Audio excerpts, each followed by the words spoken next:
అదృష్టవశాత్తు ఎవరు లేకపోవడం, వాళ్ళందరూ కూడా అన్ని కుటుంబాలకు కలిసి జాతరకు వెళ్లడం, పోయిన తెల్లవారే అగ్ని ప్రమాదం రావడం, అన్ని గుడిసెలు మొత్తం ఏం లేకుండా మొత్తం కాలిపోవడం జరిగింది.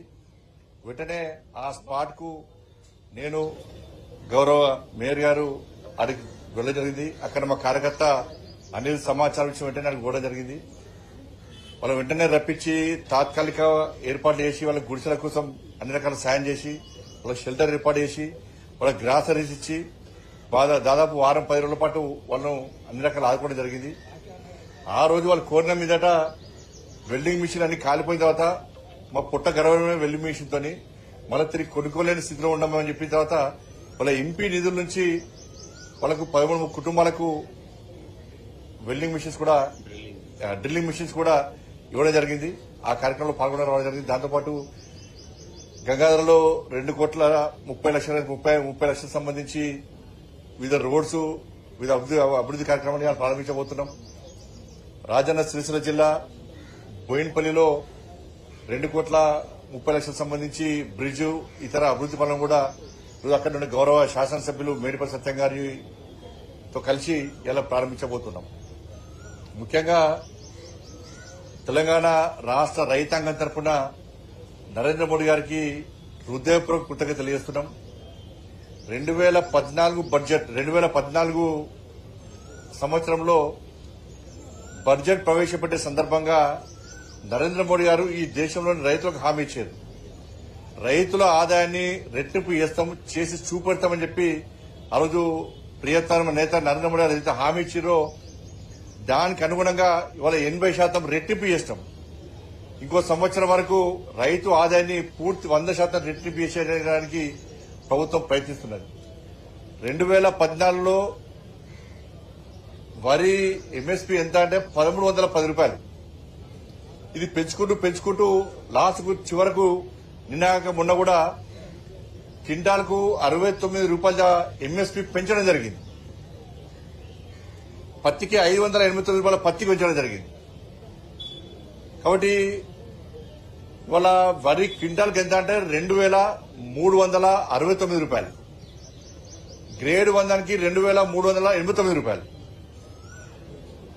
1,310 నుంచి 2,600 తీసుకొస్తామంటే 800 తీసుకొస్తామని అర్థం చేసుకోండి. వాళ్ళ 80% రెట్టింపు మనం చేస్తాం.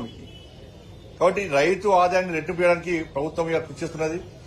ఇవాళ అన్ని రకాల సబ్సిడీ యూరియా ధరలు మార్కెట్ ధరలో పెరిగినప్పుడు కూడా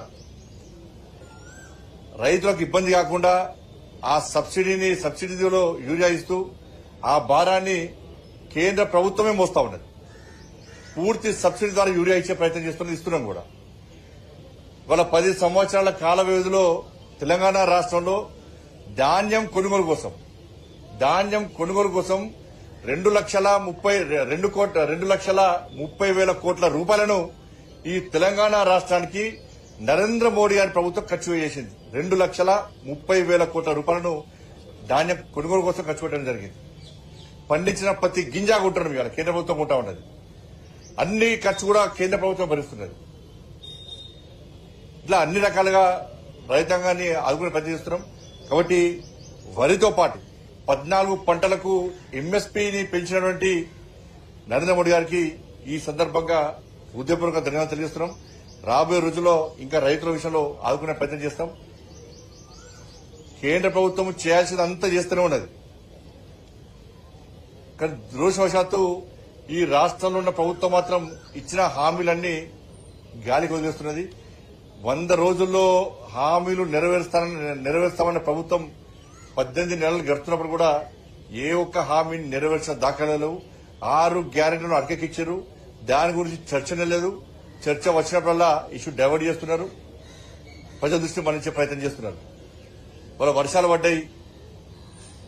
కనీసం ధాన్యాన్ని కొనుగోలు చేసేటువంటి కెపాసిటీ లేని ప్రభుత్వం, సత్తా లేని ప్రభుత్వం ఇది. ఇప్పటికీ చాలా ప్రాంతాల్లో ధాన్యం రోడ్ల మీద ఉన్నది. వర్షం పడ్డప్పుడల్లా తడుస్తున్నది. రైతులు అరిగోసపడుతున్నారు. నష్టపోయిన రైతులను ఆదుకునే ప్రయత్నం చేస్తలేదు. మేము గతంలో డిమాండ్ చేస్తాం. తడిసిన ధాన్యాన్ని కూడా కొనాల్సిన బాధ్యత రాష్ట్ర ప్రభుత్వం మీద ఉంది. రాష్ట్ర ప్రభుత్వం నిర్లక్ష్యం వల్లనే ఇలా కొనుగోలు సరిగా జరగలేకపోయినాయి. దానికి బాధ్యత రాష్ట్ర ప్రభుత్వమే వహించాలి. గతంలో కేసీఆర్ గారు గిట్టిన వచ్చినప్పుడల్లా నేను 10,000 రూపాయలు ఇస్తాను నష్టపోయిన వాళ్ళకి చెప్పారు, లాభత్త లేకుండా పోయి ఇలా ఫామ్ హౌస్ పరిమితమైంది. ఈ ప్రభుత్వం కూడా అదే పందాన్ని కొనసాగిస్తున్నది. ఇలా 3.5 ఎకరాల లోపు వాళ్ళు మాత్రమే రైతు భరోసా ఇస్తారట. అంటే మీతో ఏం పాపం చేశారు? మీరు ఎన్నికలప్పుడు హామీ ఏమిచ్చారు? రైతు భరోసా ఇస్తున్నారు, రైతు కుళ్ళకు పైసలు ఇస్తున్నారు, బోనస్ ఒక్క సన్నబడ్డకి ఇస్తాను, మీరు సన్న బ్యాంక్ ఇస్తాను, బోనస్ ఇస్తున్నారు. మీరు ఇప్పుడు వేసారు మొత్తం తగ్గించుకుంటూ ఏదో నామమాత్రంగా ఒకరితో కొంతమందికి లాభం చేసి మేము మొత్తం 6 గంటలు అమలు చేస్తామని చెప్పుకునే ప్రయత్నం ఇలా రాష్ట్ర ప్రభుత్వం చేస్తున్నది. ఇలా 2,500 రూపాయలు మహిళలకు ఇస్తున్నారు, అది పోయింది. 40,000 రూపాయలు ఒక్కొక్క మహిళలకు అడగాలి, మహిళలందరూ అడగాలి. ఇవాళ 4,000 రూపాయలు నిరుద్యోగులు ఇస్తున్నారు, అటే పోయింది. 2,000 రూపాయలు ఆసరా పెన్షన్ 4,000 ఇస్తున్నారు, అవి అటే పోయినాయి. రైతుకు 12,000 రూపాయలు ఇస్తున్నారు, అది పోయింది. రైతు భరోసా అది పోయింది. అన్ని పోయినాయి, అన్ని గాలి కొల్లేసారు. వట్టి మాటలతో టైంపాస్ 18 నెలల నుంచి ఇవే టైంపాస్. 6 గ్యారంటీల చర్చ వచ్చిందంటే మళ్ళా ఆ ఇష్యూని డైవర్ట్ చేసి కథం. కాబట్టి ఇలా అన్ని విషయంలో ప్రజలు ఆలోచిస్తున్నారు. కాబట్టి ప్రభుత్వం 6 గ్యారంటీల మీద దృష్టి పెట్టండి. మీరా ఎట్లా ఎవరిని అరెస్ట్ చేయరు, దానిలో ఇక నమ్మకం ఏంది? మీ మీద కాంగ్రెస్ పార్టీ నమ్మకం ఎప్పుడో వీకింది.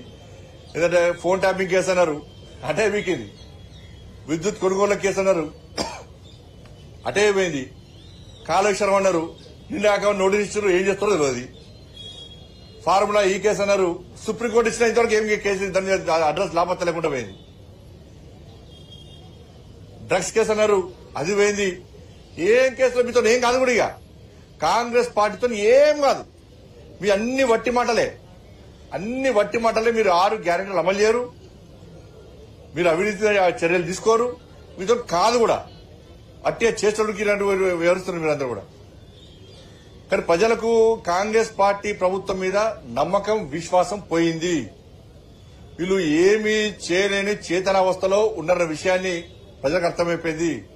మూటలు తీసుకుపోయి ఆ కప్పం ఢిల్లీకి కప్పం అప్పయ్యపడడం తప్ప వీళ్ళు చేసేది ఏం లేదు. కాబట్టి ఈ విషయంలో ప్రజలు అప్రమత్తంగా ఉన్నారు. కాంగ్రెస్ పార్టీ నాయకులు నిలదీయడానికి సిద్ధంగా ఉన్నారు.